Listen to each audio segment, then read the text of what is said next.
Batam TV, Jembatan Hati.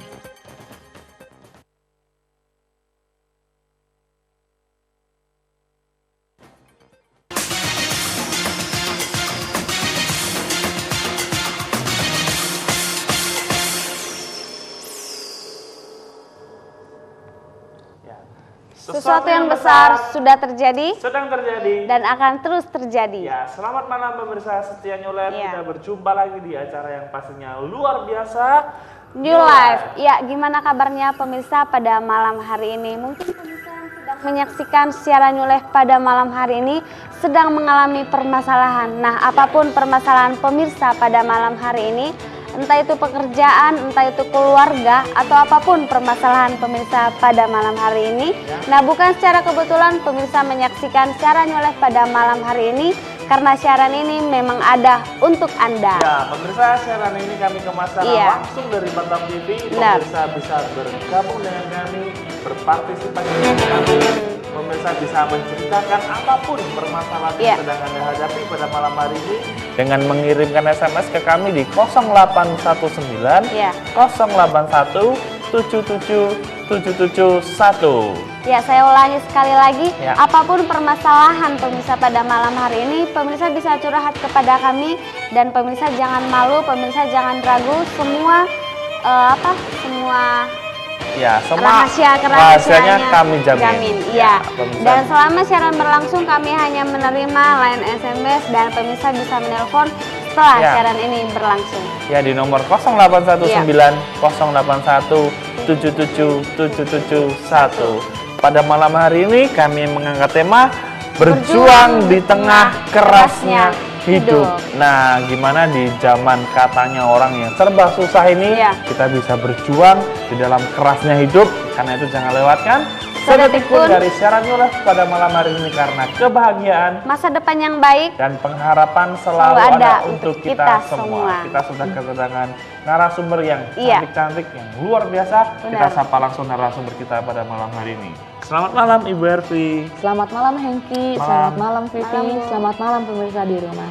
Ya, selamat malam Bu Utami. Ya, selamat malam Vivi, selamat malam pemirsa. Ya, gimana kabarnya? Tentu saja luar biasa, dahsyat dan selalu mantap. Wah, kompak banget ya. Bu, pada malam hari ini kan temanya berjuang di tengah kerasnya hidup. Mengapa Bu tema pada malam hari ini diangkat, Bu? Gini ya, semua kita tahu ya dengan keadaan di dunia ini ya, jangan usah jauh-jauh keadaan di Batam ya. Maksudnya semuanya serba sulit ya, perekonomian sulit, keadaan di mana-mana kesenjangan sosial pun terjadi gitu loh, pelaku sosial pun terjadi. Jadi sekarang kalau kita lihat apa sih harapan hidup kita, rasanya sudah nggak ada gitu loh. Semuanya serba sulit, semuanya serba tidak menentu, dan di mana-mana pun kita juga ngerasa nggak aman gitu kan. Jadi apa sih yang harus kita lakukan? Apakah masih ada harapan bagi kita nih untuk hidup? Masih ada apa enggak? Terus buat apa lagi nih kita hidup? Perlu apa enggak? Apa yang harus kita lakukan di tengah-tengah keadaan yang tidak memungkinkan ini gitu. Jadi dengan ini kita sama-sama kita belajar apa sih yang harus kita lakukan? Apa sih yang apakah kita putus asa? Apakah sampai di sana aja? Apakah masih ada harapan di tengah-tengah keadaan yang tidak menentu seperti itu? Nah, kalau kita lihat kan sekarang zaman katanya orang serba susah, biaya hidup serba tinggi. Nah, mungkin gimana pendapat Ibu kalau lihat zaman sekarang? Ya, kalau sekarang ini memang kan ekonomi lagi lesu ya, dan juga harga-harga terus naik ya kan. Nah, di zaman seperti ini nih kita harus belajar untuk mencukupkan diri dengan apa yang ada, gitu ya. Dan kita harus juga pandai-pandai mengelola keuangan kita, gitu. Jadi ketika kita mendapatkan uang, benar-benar kita harus membaginya dengan sesuai dengan prioritas kebutuhan kita. Apa yang menjadi penting dibayarkan dulu gitu, dan apa yang menjadi keinginan kita itu mungkin bisa dipending gitu. Jadi kita harus bisa mengelola uang dengan baik gitu. Kita menerima, mengelola, dan membagikan apa yang sudah Tuhan percayakan buat kita dengan benar, dengan baik gitu.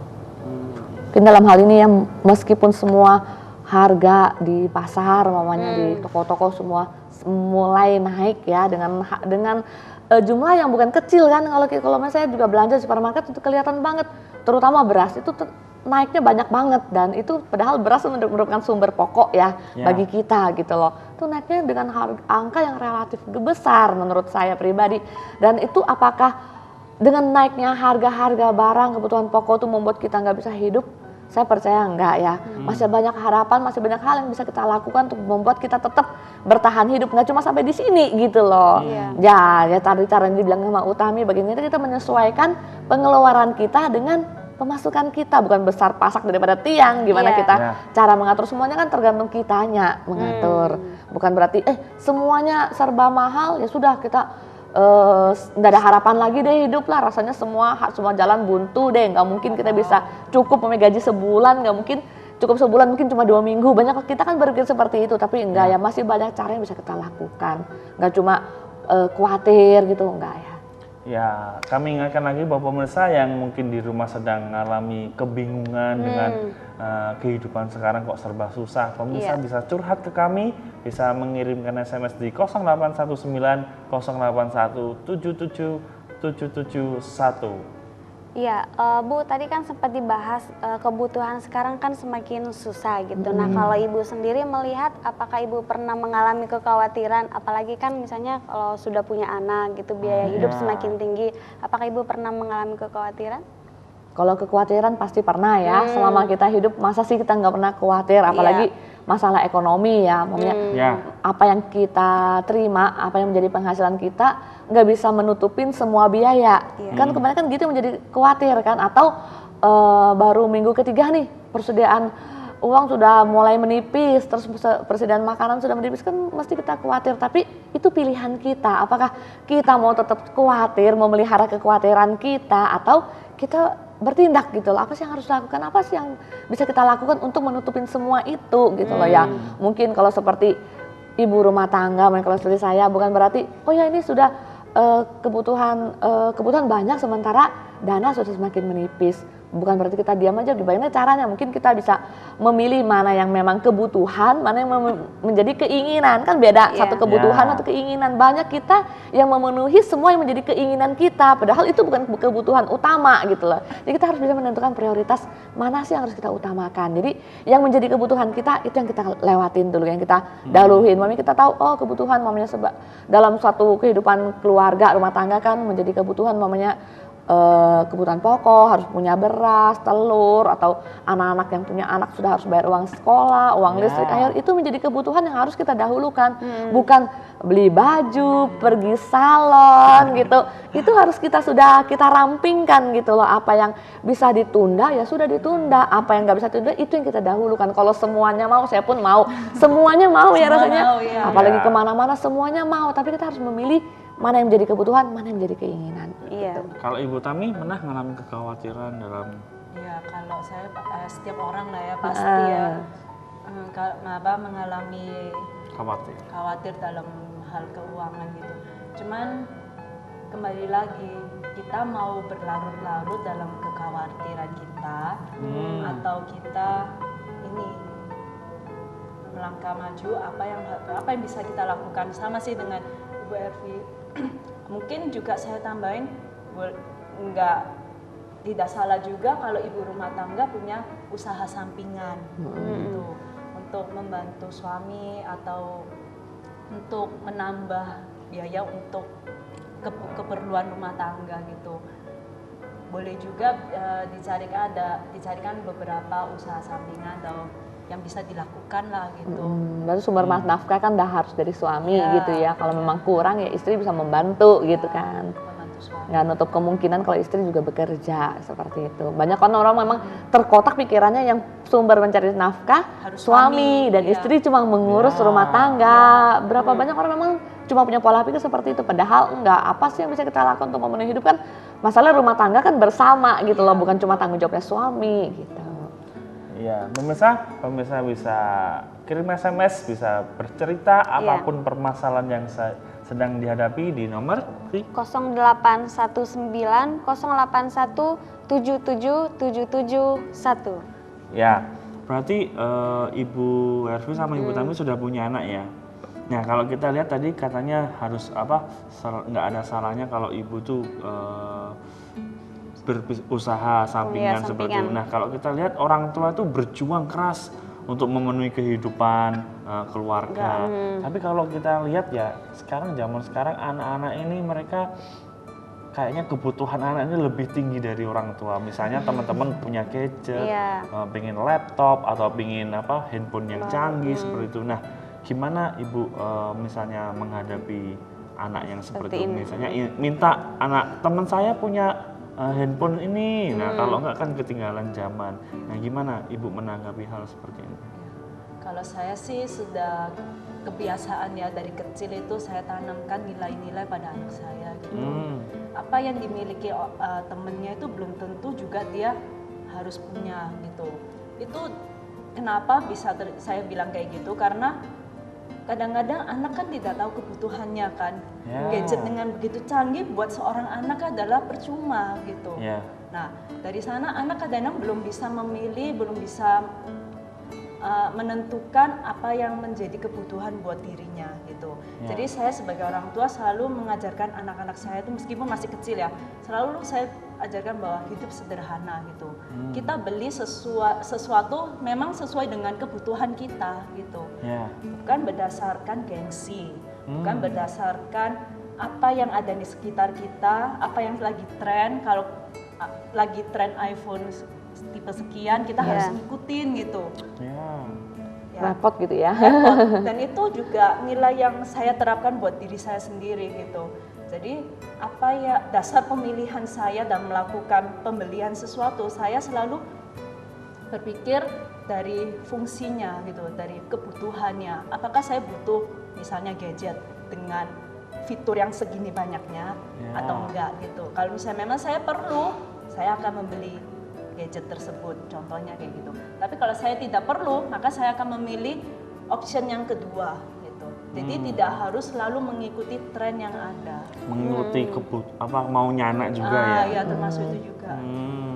Kalau Ibu Ervi mungkin punya ya kebenaran kalau anak-anak saya kan sudah agak besar ya dari anaknya Ibu Tami ya. Anak saya dalam range SD ya, kelas 3 sampai kelas 6, di mana waktu kecil sih saya nggak begitu terasa dengan keinginan mereka. Ya mereka sebenarnya kan waktu TK gitu ya mereka cuma ya easy going aja ya setiap hari ke sekolah. Tapi pada saat mereka mulai besar kan mereka mulai bergaul nih. Kalau waktu kecil kan di rumah, jadi nggak ada pembanding ke mereka. Jadi apa yang kita berikan ya sudah mereka terima tanpa mereka embel-embel aku juga mau ini karena mereka tidak melihat yang lain, cuma itu aja gitu loh.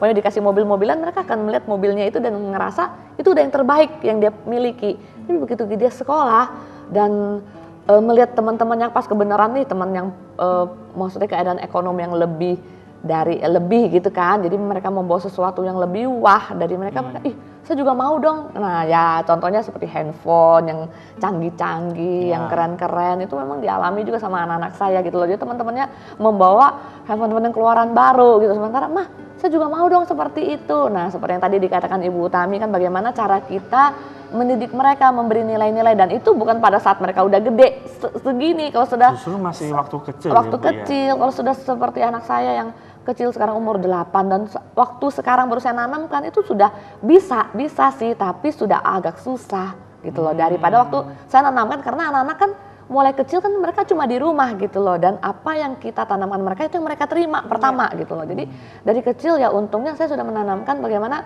mereka bisa memilih mana yang memang perlu, mana dan enggak gitu loh, dan tidak semua yang mereka mau kita penuhi. Memang sih kita sebagai orang tua kadang anak pingin apa, kita kadang nggak tega ya, pingin rasanya memenuhi, kalau kita masih bisa kenapa enggak gitu loh. Tapi hal itu memang tidak mendidik.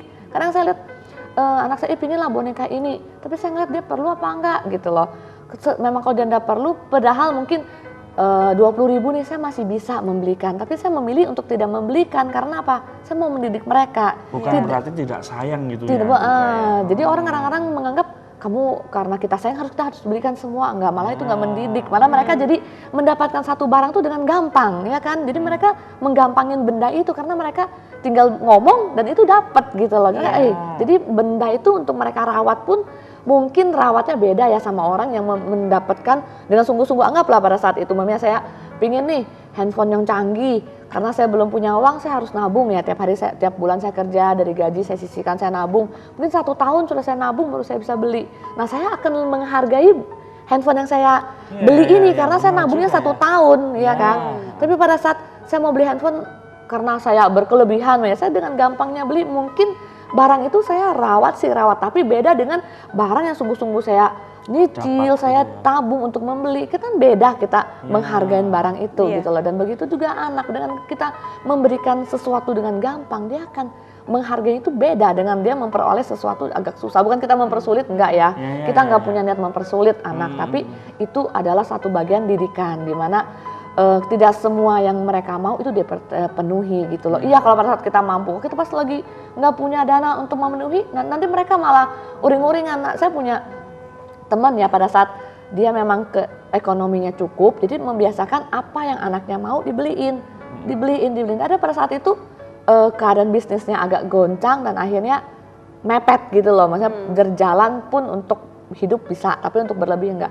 Apa yang terjadi, anak-anaknya tuh jadi saya ngelihat itu nangis pada saat meminta sesuatu, tapi karena kondisi ekonomi tidak memungkinkan, nggak bisa dikasih. Yang biasanya memang minta apa aja dikasih.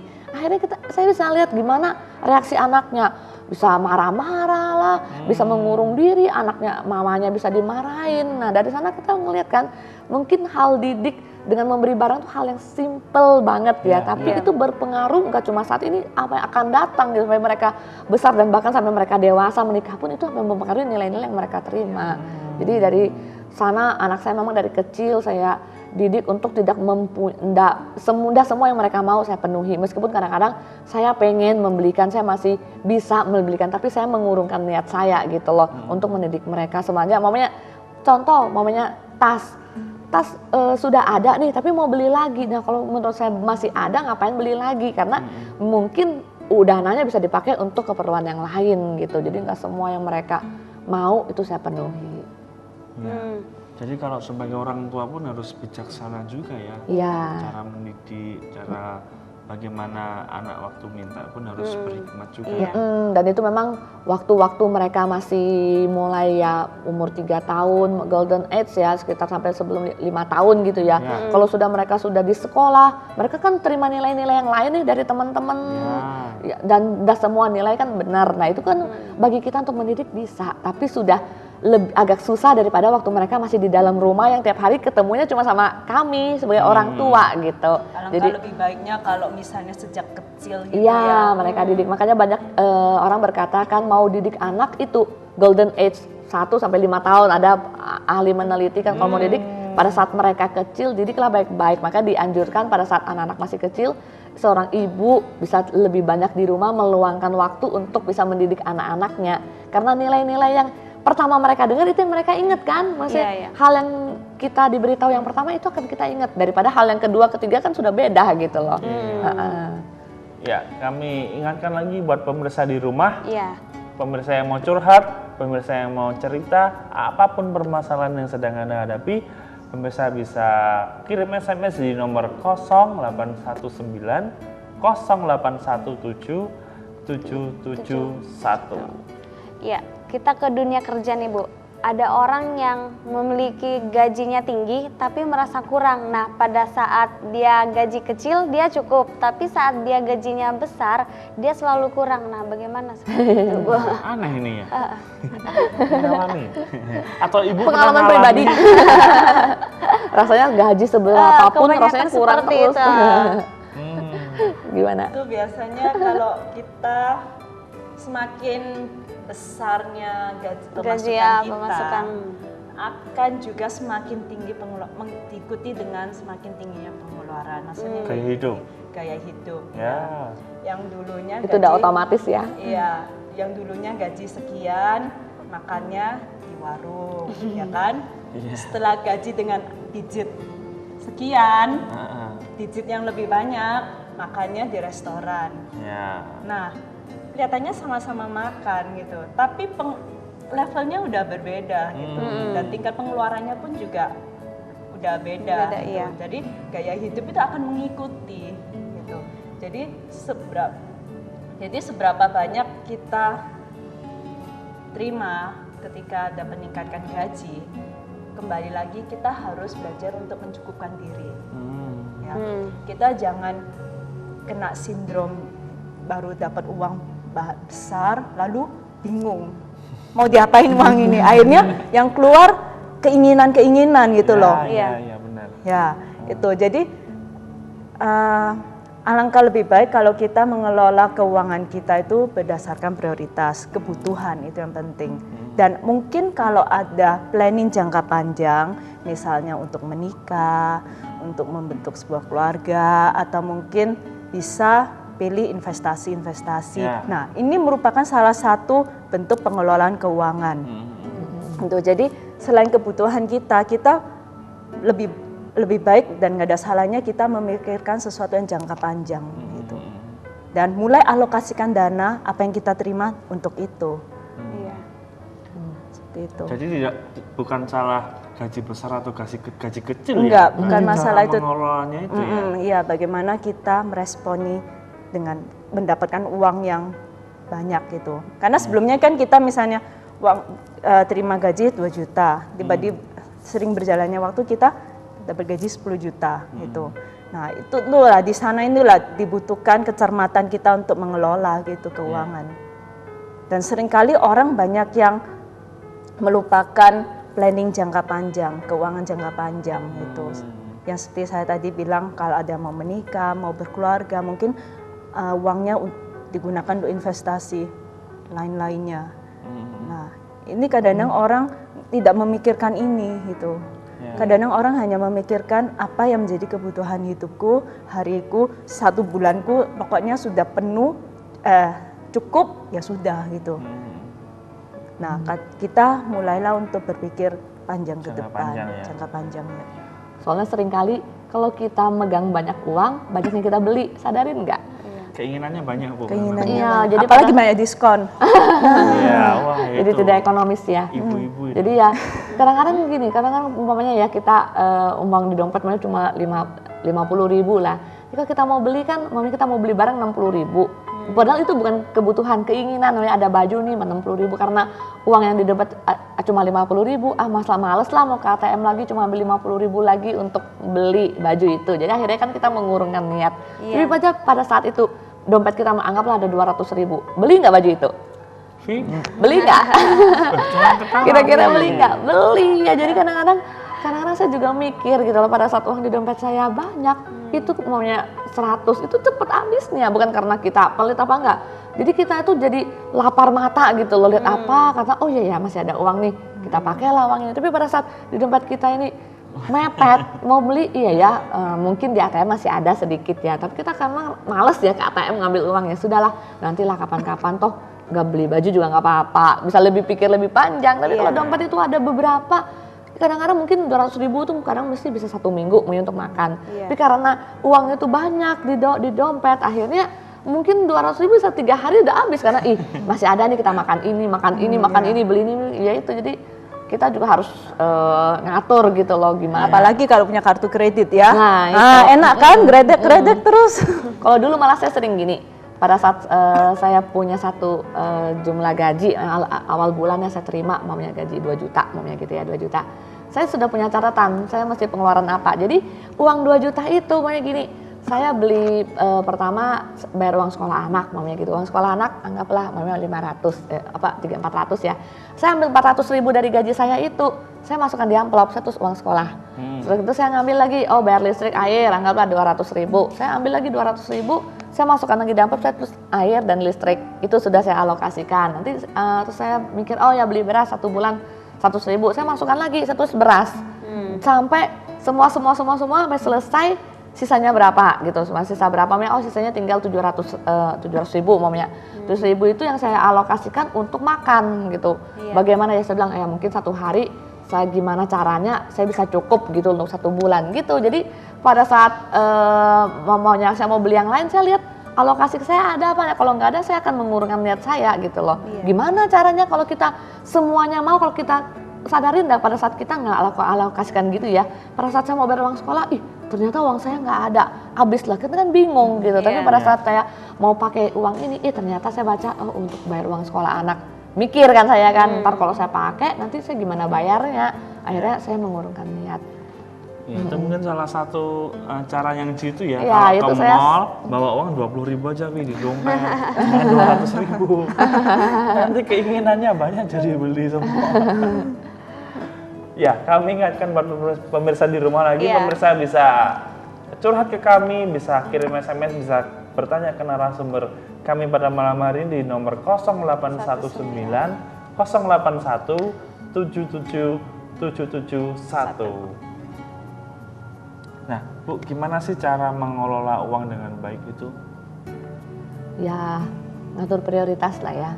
Kalau setiap kita punya banyak keinginan, apalagi kalau pas kita jalan-jalan, kadang-kadang yang bukan kebutuhan pun kebeli karena keinginan. Toh, punya ya baju lah, aksesoris apalah ya. Bukan kebutuhan pun kita beli ya. Bagaimana kita mengelola, kita lihat apa yang menjadi prioritas kita ya. Tadi saya sebutkan ya, apa beras apa ya sudah, itu yang kita dahulukan, sisanya baru kita pakai untuk apa yang menjadi kebutuhan yang bukan yang utama gitu loh. Semuanya berbalik pada pengelola. Kenapa orang nggak cukup ya? Karena mereka nggak ngelola dengan baik tuh uang berapapun, gaji berapapun, berapa puluh juta pun. Kalau kita tanpa pengelolaan pasti kita merasa kurang. Karena apa? Pada saat mungkin minggu 3, kok sudah habis, kita nggak terasa loh. Dulu saya pernah, memang saya punya uang 1 juta, kok 1 minggu udah habis, saya beli apa aja. Saya juga bingung 1 minggu gimana kita mau nginget lagi, beli Senin, Selasa, Rabu. Jadi sampai sekarang saya punya satu kebiasaan, saya nyatet yang gede-gede. Yang saya pergi pasar, habis 100.000 saya nyatet. Jadi pada saat saya tahu, uang saya 1 juta ini kemana, saya tahu, ternyata saya beli ini gitu loh. Jadi kita pun bisa ngerem, mana sih yang mestinya nggak butuh tapi kita tiba-tiba kita beli, ternyata beli sabuk mestinya nggak butuh kita beli. Nah jadi dengan gitu saya lain kali saya harus mengurangi kebutuhan-kebutuhan yang memang nggak perlu gitu loh. Padahal setelah kebutuhan itu kan kita kadang-kadang harus menyisihkan uang ke kebutuhan yang tidak terduga. Kadang sakit kah atau apalah yang kita kadang tiba-tiba ada sumbangan, ada tetangga yang meninggal, kan itu bukan masuk ke catatan saya gitu loh. Dan itu biasa saya alokasikan, ada sedikit tiba-tiba nih kalau ada yang kayak gitu, dari mana saya ngambil sumber saya kalau saya nggak mengatur ya. Jadi semua kita atur mulai prioritas kita, mana yang paling penting itu yang kita dahulukan, mana yang nggak penting ya sudah nanti, apalagi yang bukan menjadi kebutuhan kita ya sudah bypass nanti aja. Kalau nggak ngatur gitu beberapa pun pasti kita merasa kurang.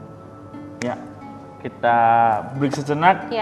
Kita ke pesan perubahan, tapi sebelum ke pesan perubahan kami ingatkan lagi, kami masih menunggu SMS-nya di 0819 081 77 771. Kita break sejenak, kita saksikan pesan perubahan yang sesaat ini. Ya, tetaplah bersama kami pemirsa dan jangan kemana-mana.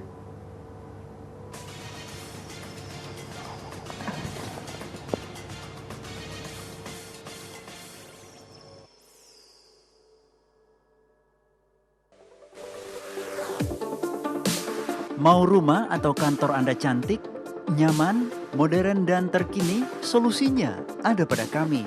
Custom Home memberikan pelayanan yang sesuai dengan kebutuhan dan keinginan Anda.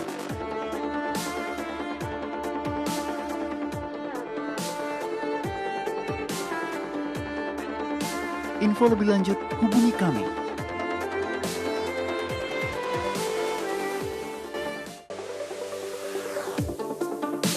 Mau rumah atau kantor Anda cantik, nyaman, modern, dan terkini? Solusinya ada pada kami.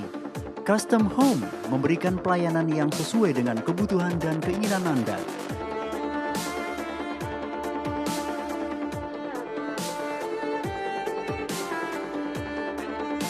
Info lebih lanjut, hubungi kami.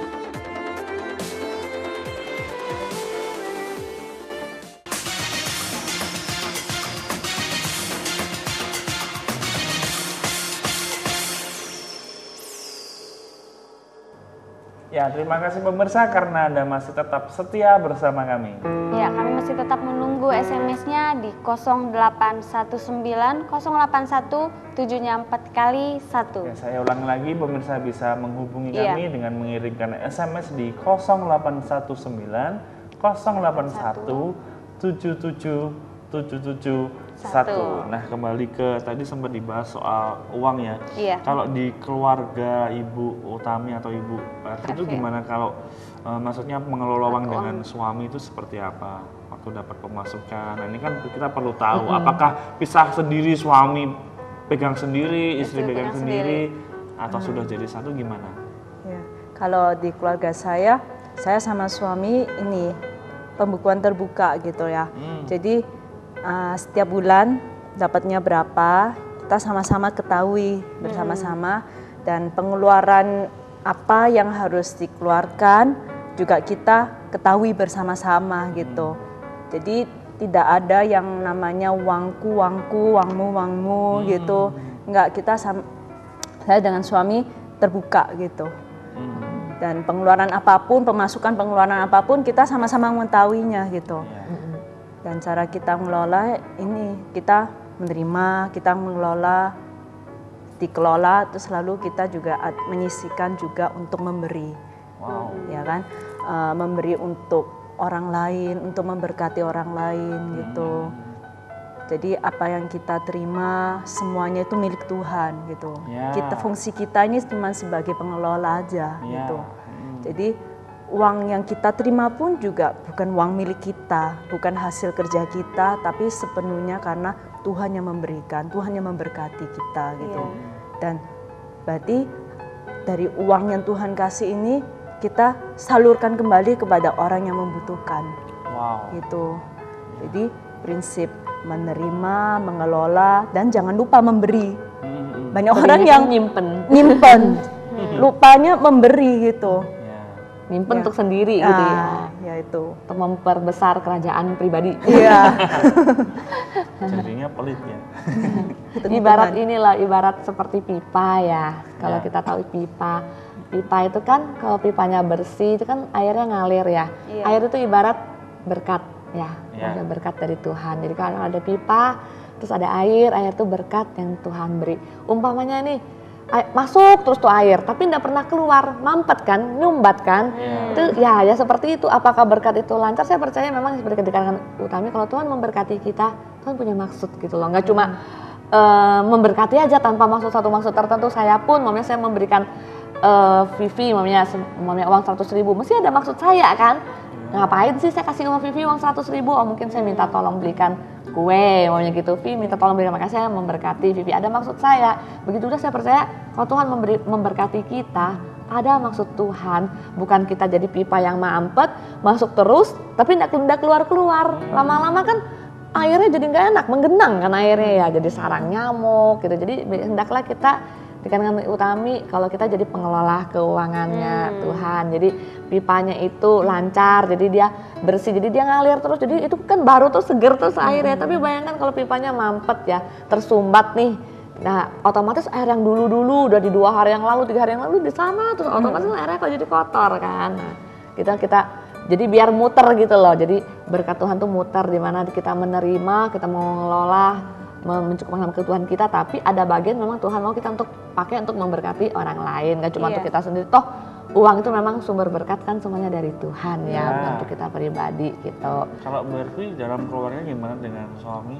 Kalau saya sih di keluarga kami terbuka seperti Ibu Utami, dan saya percaya gini, pada saat kita menikah suami istri itu apa yang menjadi kepunyaan suami ya kepunyaan istri, apa yang jadi kepunyaan istri kepunyaan suami. Jadi tidaklah sehat kalau dikatakan sudah suami istri ini uangku itu uangmu gitu loh. Sudah nggak sehat kan, lucu ya, uang suami istri sudah satu, masa ada uangmu, nanti kalau makan berarti di rumah, oh ya kamu makan berapa dah, bayar hari ini makan ayam 1 berapa sih harganya. Ya kan kalau pakai uangmu kan pada saat saya masak pakai uang saya, suami saya makan lah. Jadi ada totalan gitu ya. Terus hitung berapa nih kamu hari ini, terus hari ini ini dalam keluarga. Kalau mau ngomong secara terperinci banget kan, uangmu kan sampai detil gitu loh. Kamu mandi nih pakai sabun berapa, ya kan? Loh sedangkan kalau kita mau uangmu, sedangkan kalau hal-hal gini kita ndak hitung ya bukan uangmu kan bersama berarti makainya gitu kan. Jadi kalau kita gabung gitu, pada saat saya dulu kerja apa yang menjadi berkat dari saya, gaji saya, dari suami saya, kita gabung dan kita pakai untuk membiayai keperluan rumah tangga itu. Dan biasa di keluarga biasa disepakatin siapa sih yang mengelola gitu loh, yang mengatur, yang lebih bisa mengatur. Makanya kalau memang suami bisa mengatur ya diserahkan ke suami, kalau istri ya ke istri. Jadi nggak harus istri apa suami, kesepakatan berdua biasanya gitu. Kalau di saya sih saya yang ngatur gitu loh. Jadi berapa yang kami terima saya ngatur buat apa ya, juga memang ada untuk memberi itu memang ada gitu loh yang saya alokasikan, di mana nggak semua untuk mencukupi keperluan kami gitu loh, memang kita alokasikan untuk memberkati orang lain. Jadi itu kesepakatan gitu loh, jadi bukan berarti semua harus suami yang ngatur. Kalau memang suaminya bijak bisa mengatur dengan baik ya sudah, tapi kalau enggak ya tidak ada salahnya istri yang mengatur. Tapi di mana meskipun saya mengatur saya punya rinciannya. Jadi pada saat saya terima dari suami saya 2 juta gitu, saya punya perincian 2 juta itu untuk dia dipakai apa. Sampai sekarang pun saya membiasakan diri, meskipun suami saya bilang gini, enggak lah saya nggak perlu tulisan itu, dia bilang gitu. Saya percaya kok, Pak suami saya percaya, cuma saya ngerasa nggak enak aja. Saya tuh sudah mungkin udah kebiasaan ya, dimana saya terima saya pakai untuk apa itu kebiasaan, dan juga untuk diri saya biar saya tahu, oh ya uang ternyata habis di sini, saya terlalu banyak mamanya membeli untuk anak-anak gitu loh. Jadi saya harus bulan depan saya harus gimana saya merampingkan biaya yang nggak di sini, dan saya bisa pakai uang itu untuk yang lain gitu. Itu kesepakatan keluarga sih. Seperti itu pun rasanya indah ya. Indah. Iya. Jelas. Kalau ada uangmu rasanya ngapain sih gitu nikah, mending gak usah nikah lah, uangmu kita hitungan aja tiap hari makan. Pembukuan tertutup sendiri-sendiri. Ya kan, jadi takut terbuka. Padahal kita merit kan untuk tujuannya bersama gitu loh, nggak cuma untuk sendiri-sendiri gitu. Ya, kami masih menunggu SMS-nya di 0819 081 77 771. Kita ke SMS yang sudah masuk pada malam hari ini. Silakan Vi. Ya, ini dari 5063, Shalom New Life. Ya, Shalom. Saya orangnya keras kepala dan susah mau dengar nasihat orang lain atau teguran orang lain. Gimana caranya supaya saya nggak keras kepala dan mau dengar nasihat orang lain dan teguran orang lain? Mohon solusinya. Wah, luar biasa nih. Luar biasa ya. Untuk SMS-nya gini, percaya kalau pada saat saya mengatakan saya itu orang pemarah, dan saya akan menjadi orang pemarah gitu loh. Sebenarnya jadi kita yakinkan diri pada identitas kita yang benar gitu. Pada saat saya bilang saya pemarah, waktu nggak marah pun saya bisa jadi orang yang marah gitu loh. Nah seperti juga pada bagi yang ngirim SMS, pada saat dia mengatakan dirinya saya keras kepala, dia akan menjadi orang keras kepala gitu loh. Sadarin bahwa kita bukan orang yang keras kepala gitu loh. Kita adalah orang yang lemah lembut, yang bisa menerima semua masukan dari orang lain. Jadi pada saat saya menyadarin, saya ini orang keras kepala loh, saya nggak bisa lah terima masukan dari Hengki, dari Vivi, dari Ibu Utami. Saya nggak, jadi dengan saya mencap diri saya itu kan semakin saya mempertahankan. Jadi saya bilang, ngapain sih, apalagi kamu lebih muda, ngapain sih kamu bisa nasihatin aku gitu kan. Mesti kita mikirnya gitu.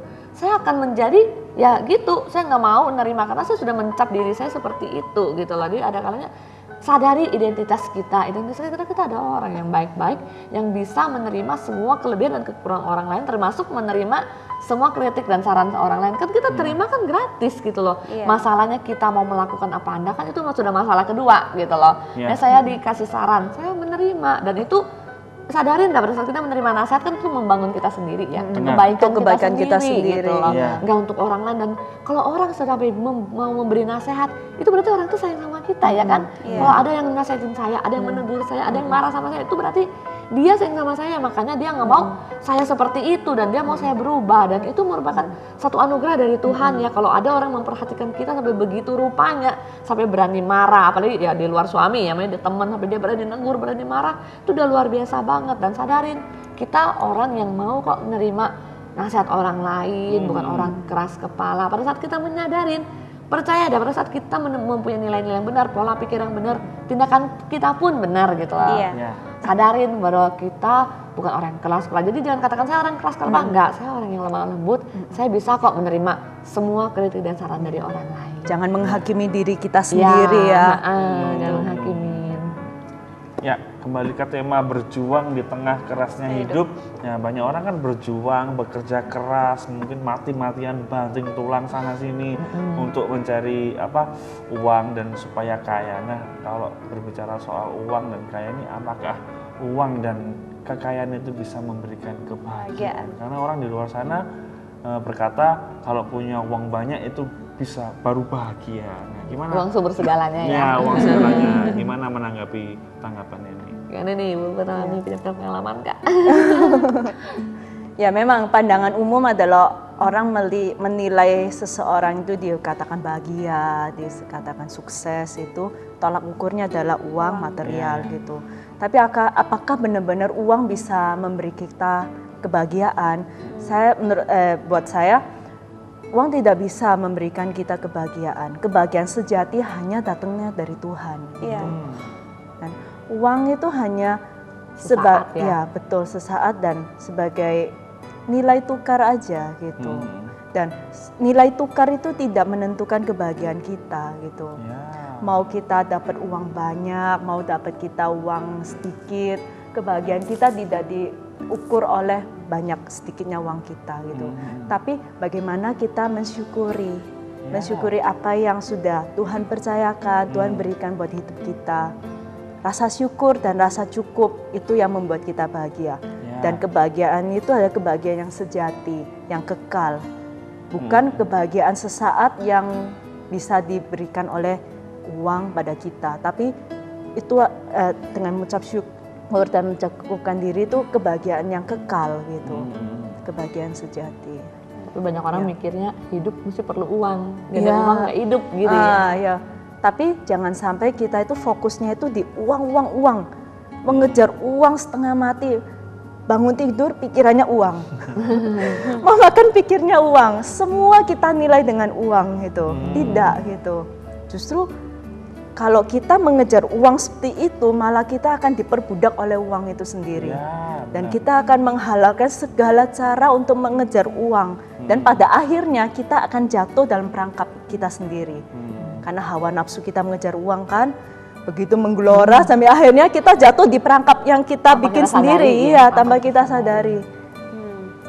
Dan berapa banyak kadang-kadang kita mungkin kita banyak lihat ya dari mata jasmani kita yang kita lihat orang yang ekonominya cukup, ekonominya berlebihan, kelihatannya mereka hidup bahagia. Cuma kita kan nggak pernah tanya secara pribadi, bahagia nggak kamu sama uangmu, dengan uangmu yang begitu. Kita kan jarang tanya pribadi seperti itu. Kita cuma lihat, ya rumahnya besar, mobilnya banyak, usahanya besar gitu. Kelihatannya dia bahagia, mau beli apa, mau kemana saja bisa gitu kan. Tapi kan itu bukan jaminan ya. Iya, tidak jaminan.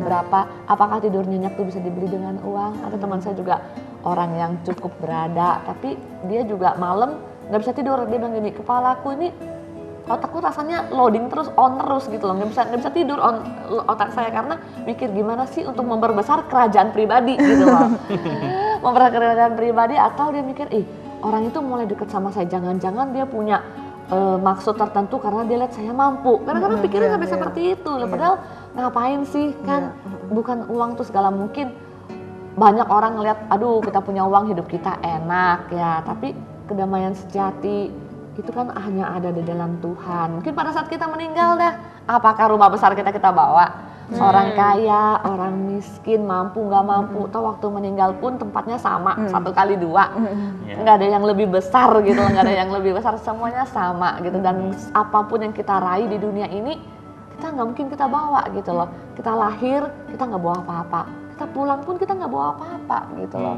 Ya kan, apa yang kita punya, mungkin kita punya rumah besar, kita akan tinggal, kita cuma tubuh kita aja yang kita kembali masuk di dalam tanah, nggak akan bawa apa-apa gitu. Dan ya itu ya sampai sana doang. Nah jadi itu kan enggak maksudnya bukan hal yang kekal gitu kan, cuma di dunia ini aja gitu. Ya, dan alangkah baiknya ya kalau misalnya kita bisa mengelola keuangan kita ini dengan sebuah tujuan yang mulia gitu, misalnya dengan membantu orang. Jadi uangnya itu digunakan, difungsikan untuk orang lain lagi gitu loh. Nah itu akan lebih bermakna, bermanfaat dan berdampak buat orang lain. Memang uang yang Tuhan berikan, yang Tuhan percayakan memang berdampak buat orang lain. Itu akan membuat hidup kita lebih bermakna. Jadi jangan puas kalau cuma punya banyak uang, itu bukan sumber kebahagiaan ya. Ya, Bu, temanya kan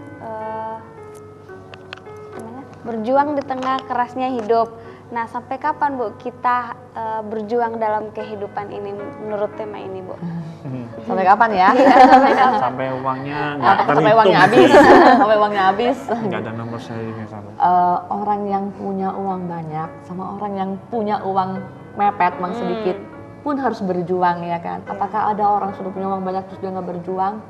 Pasti berjuang. Jadi kita berjuang ya sampai kita kembali ke tanah, sampai kita meninggal ya, sampai kita meninggal, kita nggak ngerasakan apa-apa ya sudah perjuangan kita selesai gitu. Jadi semasa kita hidup, semasa kita masih membuka mata, semasa kita masih menikmati pagi, siang, malam, perjuangan itu tetap ada gitu loh.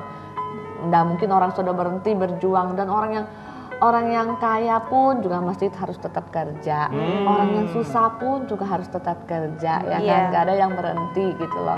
Setiap orang mesti tetap harus bekerja. Jadi ya perjuangan itu nggak akan berhenti sampai kita meninggal. Ya sama lah kayak masalah lah, masalah itu tetap ada semasa kita masih hidup, tetap ada. Dengan gitu pada saat kita mau nggak ada masalah ya sudah pulang aja, pulang aja jadi masalahnya selesai gitu ya. Ya, kalau ngomong dalam dunia kerja ini kan orang pengen berjuang buka usaha atau sampingan. Tapi kan kalau kita lihat sekarang kan persaingan tuh semakin banyak produk yang ditawarkan di sana di sini dengan kualitas baik, terbaik seperti itu. Nah, gimana sih kalau kita usaha di dalam persaingan di zaman sekarang ini ya? Ayo gimana? Pengalaman nggak? Persaingan di dunia usaha ya. Nah, kebetulan saya juga bergerak di bidang usaha, pelaku usaha lah. Cara saya menghadapi persaingan itu saya tetap mempertahankan kualitas saya, kualitas produk saya itu sudah pasti gitu ya. Dan saya tetap menjaga kepercayaan saya dengan konsumen gitu. Saya menyelesaikan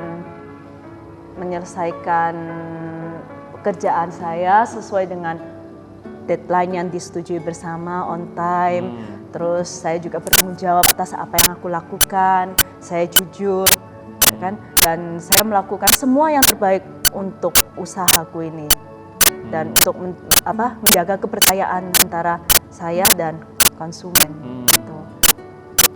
Memang sih sekali kalau kita lihat dari persaingan ya, kalau kita anggaplah kita mau mulai usaha, terus kita lihat, waduh bisa nggak jalan, rasanya kok banyak banget saingan. Nah, pada saat kita lihat persaingan itu tidak membuat kita jadi mau melangkah nggak jadi gitu loh ya kan. Mau melangkah maju, mau buka satu usaha baru jadi takut gitu kan.